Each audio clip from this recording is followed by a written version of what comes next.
Hello student, welcome to chemistry with Aryan Tiwari. इस video में हम बात करेंगे डेनियल सेल के बारे में, यानी डेनियल सेल या वोल्टियज सेल या फिर इसको हम गैल्वेनिक सेल बोल सकते हैं। तो वोल्टियज सेल या गैल्वेनिक सेल क्या होता है उसके बारे में हम बात करते हैं।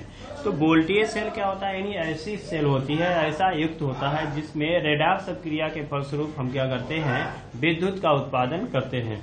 यानी वह डिफिनेशन लिखना चाहते हैं तो लिख सकते हैं, हेडिंग डाल देंगे आप वोल्टियज सेल या गैल्वेनिक सेल, यानी वह सेल जिसमें, ठीक है, वह सेल जिसके द्वारा रासायनिक अपक्रिया के फलस्वरूप विद्युत का उत्पादन किया जाता है, क्या कहलाता है आपका, गैल्वेनिक सेल या वोल्टियज सेल कहलाता है। इसमें जो अपक्रियाएं होती हैं वो क्या होगा, वो रेडॉक्स अपक्रिया के फलस्वरूप होगा। तो इसमें ऐसा भी परिभाषा लिख सकते हैं कि वह युक्त जिसमें रेडॉक्स अपक्रिया के फलस्वरूप विद्युत प्राप्त होता है उसे हम क्या कहते हैं, वोल्टियज सेल कहते हैं। ठीक है, अब बात करते हैं यहाँ पर गैल्वेनिक सेल, डेनियल सेल। तो वोल्टियज सेल, गैल्वेनिक सेल या डेनियल सेल, तीनों का कंस्ट्रक्शन एक ही है, यानी तीनों एक ही है।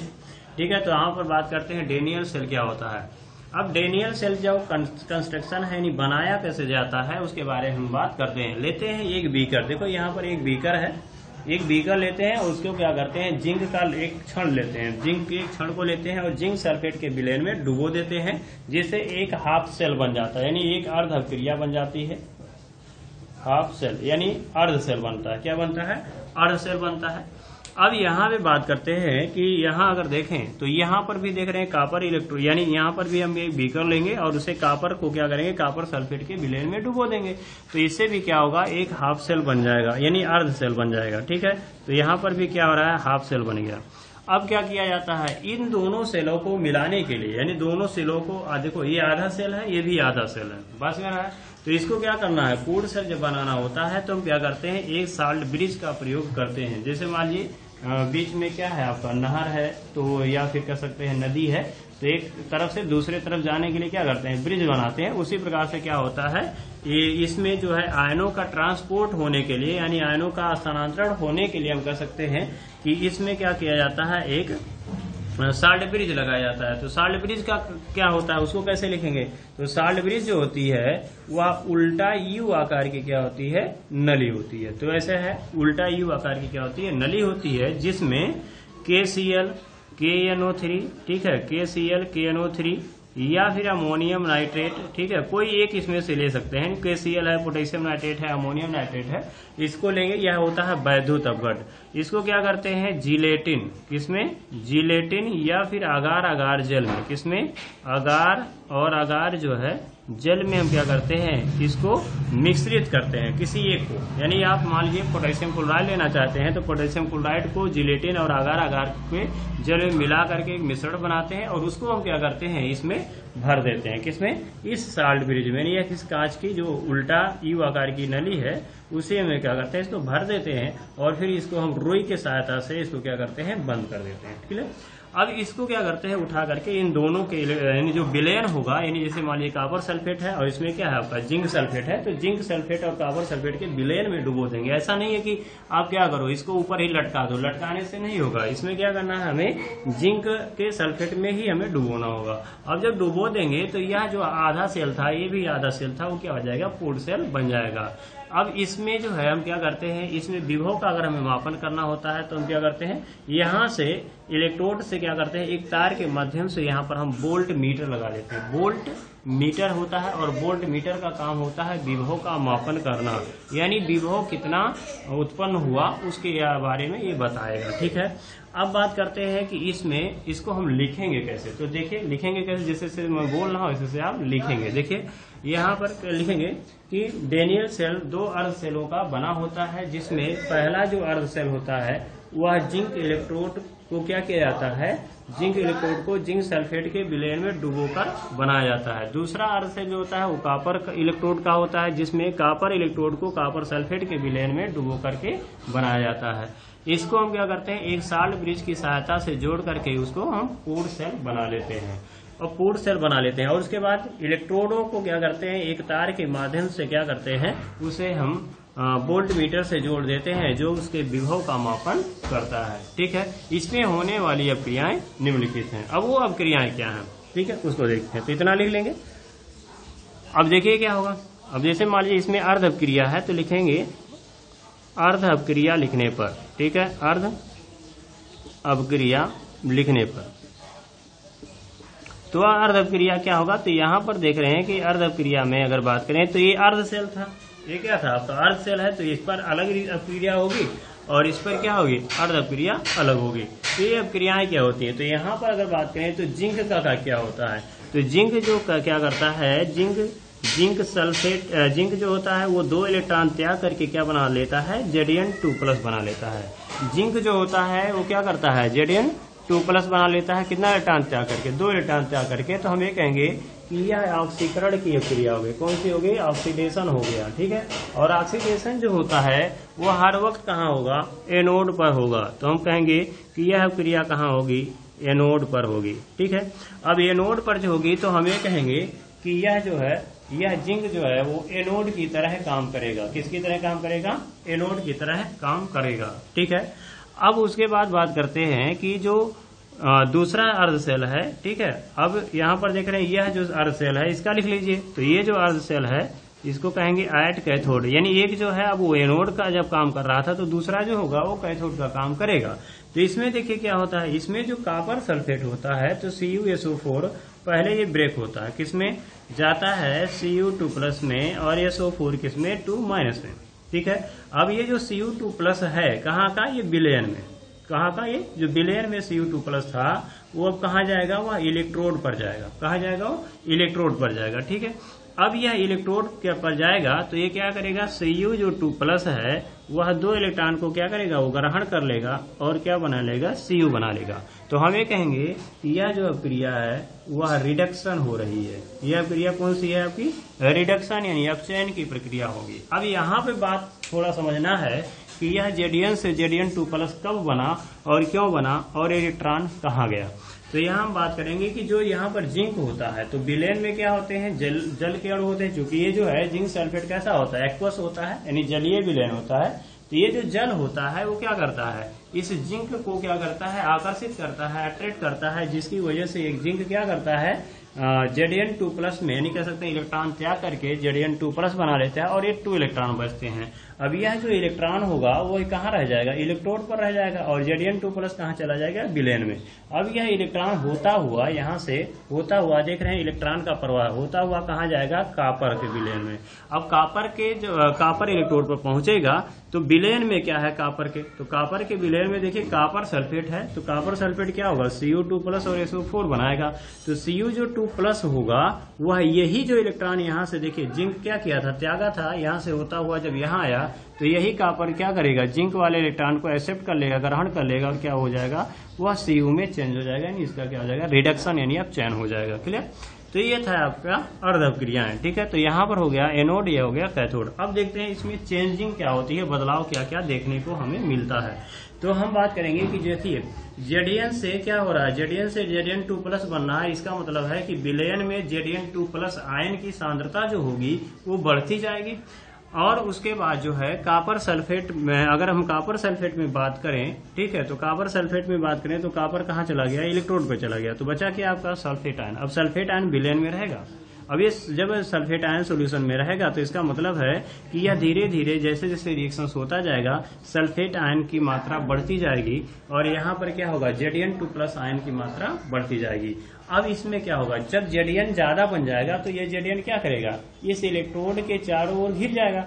अब जब इस चारों ओर जब घेर लेगा तो इसका मतलब है कि ये क्या करेगा, आगे जो है वो जिंक को त्यागने में, यानी Zn से Zn2+ बनने में क्या करेगा, उसको रोकेगा। क्यों, क्योंकि ये जब घेर लेगा तो यहाँ से जो Zn2+ निकलना चाहेगा उसको निकलने नहीं देगा। तो हम ये कहेंगे कि यहाँ पर एक क्या हो गया, कंजक्शन उत्पन्न हो जाएगा। तो हम ये कह सकते हैं कि जिसकी वजह से Zn2+ की अपक्रियाएं रुक जाएंगी। उसी प्रकार से अगर हम यहाँ पर देखें तो यहाँ पर क्या होगा, विलयन में सल्फेट आयन की मात्रा धीरे धीरे बढ़ती जाएगी और जब बढ़ती जाएगी तो ये क्या होगा, सल्फेट आयन जो होगा वह इस इलेक्ट्रोड को चारों ओर से क्या कर लेगा, घेर लेगा। अब जब चारों ओर से घेर लेगा तो फिर क्या होगा, ये कॉपर को इसके अंदर जाने नहीं देगा, जिससे क्या होगा, यानी अपचयन की प्रक्रिया भी यहाँ पर रुक जाएगी। तब क्या होगा, तब इसको खत्म करने के लिए हमने जो साल्ट ब्रिज लगाया था उसका काम आएगा। वो साल्ट ब्रिज क्या करता है, साल्ट ब्रिज जो है यहाँ पर देख रहे हैं कि ये जब Cu2+ आयन जब इसमें चला गया तो बचा क्या हमारे पास, सल्फेट आयन।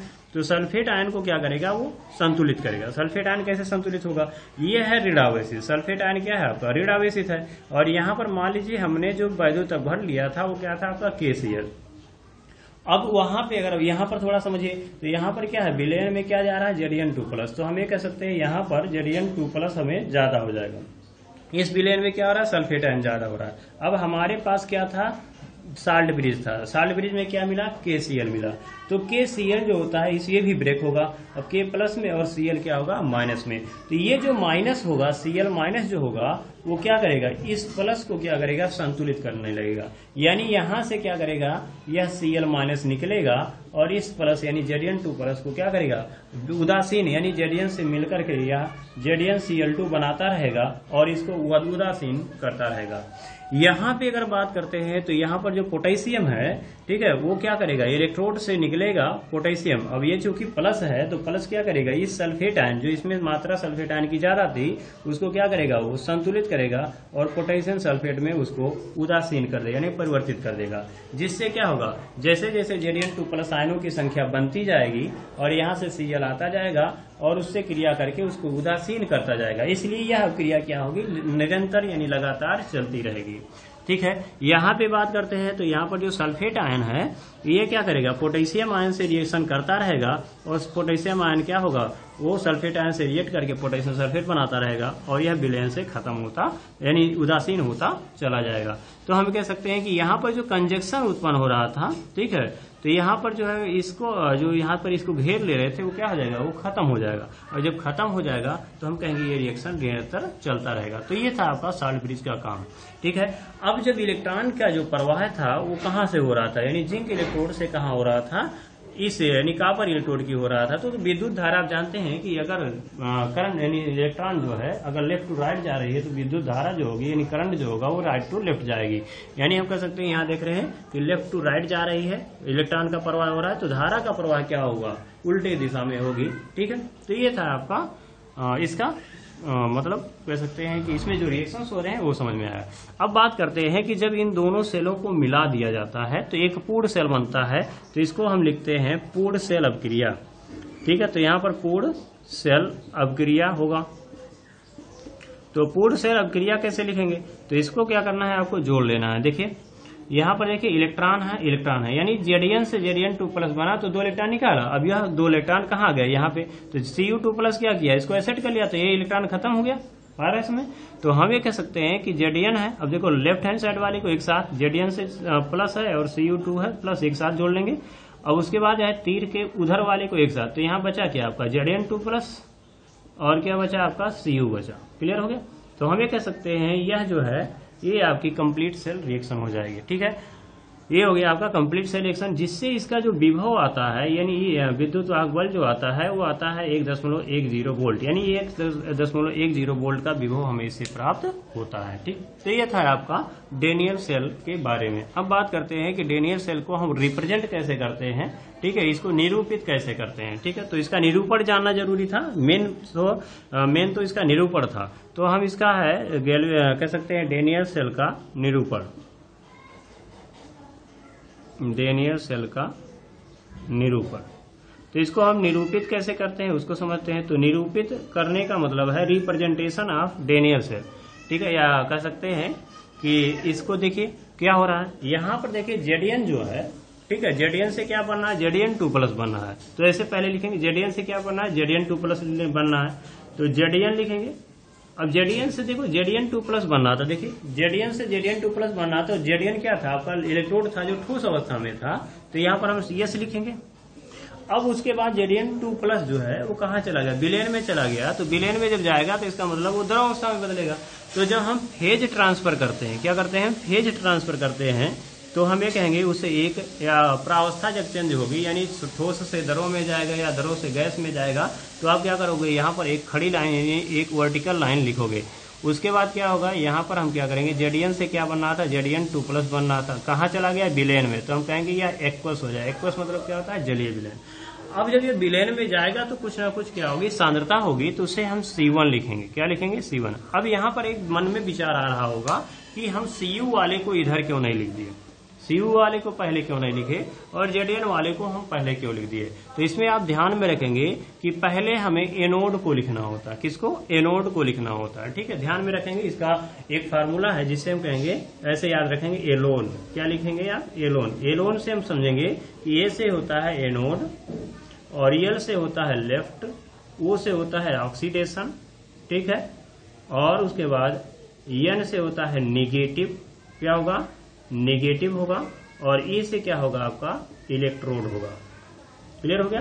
तो यहाँ पर हम ध्यान में रखेंगे कि एनोड जो होगा वो हर वक्त लेफ्ट साइड में ही बनना चाहिए। देखो हमने लेफ्ट साइड में बनाया हुआ, और एनोड पर क्या होगा? हर वक्त ऑक्सीडेशन हो रहा है। अब देखो यहाँ पर एनोड पर क्या हो रहा है? ऑक्सीडेशन हो रहा है। उसके बाद एनोड पर क्या होगा? एनोड जो होगा वो निगेटिव इलेक्ट्रोड होना चाहिए, उस पर माइनस आवेश होना चाहिए। कैसे आता है? देखो, जब Zn से Zn2+ बना तो इलेक्ट्रॉन निकाल दिया। अब इलेक्ट्रॉन कहाँ गया? इलेक्ट्रोड पर। अब इलेक्ट्रोड पर यह इलेक्ट्रॉन होगा ना। अब इलेक्ट्रोड पर जब इलेक्ट्रॉन हुआ तो इसका मतलब क्या है कि इलेक्ट्रॉन ऋण आवेशित। अब ये ऋण आवेशित होगा तो ये कैसा हो जाएगा? ये निगेटिव नहीं हो जाएगा, तो इसको लिखेंगे निगेटिव। इसका मतलब है कि अगर ये राइट हैंड साइड वाले को क्या कहेंगे, यानी इसको जो हम कहेंगे, अगर ये एनोड लेफ्ट में है तो कैथोड कहाँ होगा? राइट में होगा। ठीक है, तो यहाँ पर ये जो है वो कैथोड का काम करेगा। किसका काम करेगा? ये कैथोड का काम करेगा। ठीक है, अब कैथोड का काम करेगा तो इस पर कह रहा है कि कैथोड एनोड पर, अगर एनोड जो है वो लेफ्ट पे है तो इसका मतलब कैथोड राइट पे होगा, और अगर कैथोड राइट पे है तो उस पर क्या होगा? वो ऑक्सीडेशन की बजाय क्या हो जाएगा? वहां पर रिडक्शन हो जाएगा। तो हम ये कहेंगे कि यहाँ पर देखो कैथोड पर क्या हो रहा है? आपका रिडक्शन हो रहा है, यानी अपचयन हो रहा है। ठीक है, अब अपचयन होगा, उसके बाद क्या कह रहा है कि अगर एनोड निगेटिव है तो कैथोड कैसा होगा? पॉजिटिव इलेक्ट्रोड होगा। तो पॉजिटिव कैसे समझेंगे कि जो सल्फेट कापर आयंस जो था विलयन में, कापर आयन जो था विलयन में, वो कहाँ जा रहा था? इलेक्ट्रोड पर जम रहा था। यानी हम कह सकते हैं इलेक्ट्रोड पर धनावेश क्या हो रहे हैं? जम रहे हैं ना, जिसकी वजह से हम कहेंगे इस पर धनावेश आ जाता है। इसलिए हम कापर को क्या कहते हैं? हम धनात्मक इलेक्ट्रोड कहते हैं आरएस में। तो इसलिए इसको आप याद रखेंगे एलोन। तो इसलिए हम क्या कर रहे हैं? पहले एनोड को हम क्या करेंगे? हम पहले लिखेंगे। ठीक है, यानी कर सकते हैं लेफ्ट हैंड साइड में लिखेंगे, और फिर कैथोड को हम क्या करेंगे? राइट हैंड साइड में लिखेंगे। तो इसे क्या लिखना है? तो Zn से क्या हो रहा था? देखो, Zn से क्या बना था? Zn2+ बन रहा था। तो Zn ठोस अवस्था में था। Zn क्या था? इलेक्ट्रोड था ठोस अवस्था में, और विलयन में जा रहा है।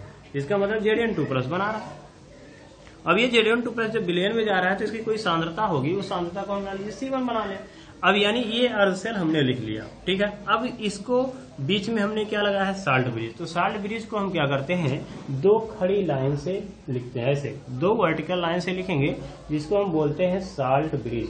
क्या बोलेंगे हम इसको? साल्ट ब्रिज बोलेंगे। क्लियर? अब उसके बाद जो है देख रहे हैं कि कैथोड का काम क्या है। अब देखो कैथोड में देखेंगे कि Cu2+ से क्या हो रहा है? Cu हो रहा है। तो Cu2+ कहाँ था? विलयन में था।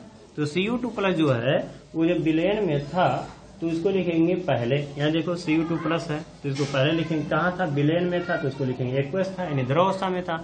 इसकी कुछ ना कुछ सांद्रता होगी तो इसको मान लीजिए हम C2 लिखें। क्या लिखें? हम C2 लिखें। क्लियर? अब उसके बाद बात करते हैं कि फिर अब Cu2+ से क्या हो रहा है? Cu हो रहा है। तो Cu कहाँ जाएगा? यह इस इलेक्ट्रोड पर जमेगा। तो जब इलेक्ट्रोड पर यह धातु जमेगा, यह मेटल जमेगा, तो हमें कहेंगे इसकी ठोस अवस्था में बदल जाएगा। किस में बदलेगा? ठोस अवस्था में। इसलिए प्रावस्था बदल रही है। तो द्रव से किस में जा रहा है? ठोस में। तो इसलिए बीच में हम क्या करेंगे? खड़ी लाइन लिखेंगे और यहाँ लिखेंगे यस। ठीक है, तो इस प्रकार से हम क्या कर सकते हैं? यहाँ और लिख सकते हैं, यहाँ पर नेगेटिव इलेक्ट्रोड होता है, नेगेटिव लिख सकते हो, और यहाँ पर पॉजिटिव है तो पॉजिटिव लिख सकते हो। ठीक है, तो इस प्रकार से हम क्या करते हैं? डेनियल सेल के को हम निरूपित करते हैं, और इसका हमने कंप्लीट इसमें व्यू देखा। ठीक है, तो डेनियल सेल में बस इतना ही होता है, उससे ज्यादा नहीं होता है। तो डेनियल सेल जो है यानी 2020 और 21 के सिलेबस से ये हट गया है। फिर भी मैंने इसलिए पढ़ाया क्योंकि हमें इसके बारे में जाना था, क्योंकि हमें जब हम नर्स इक्वेशन पढ़ेंगे, नर्स समीकरण पढ़ेंगे, तो इसकी जरूरत पड़ेगी। यानी कह सकते हैं कि यहाँ पर हमें सेल निरूपण की जरूरत पड़ेगी। तो सेल निरूपित कैसे करते हैं और किस पे ऑक्सीकरण होगा, किस पे अपचयन होगा, तो उसके बारे में हमें जानना जरूरी था। ठीक है, तो इसलिए हम जो है इसको हम लोग पढ़े। ठीक, तो मिलते हैं नेक्स्ट वीडियो में कुछ नए टॉपिक के साथ। जय हिंद।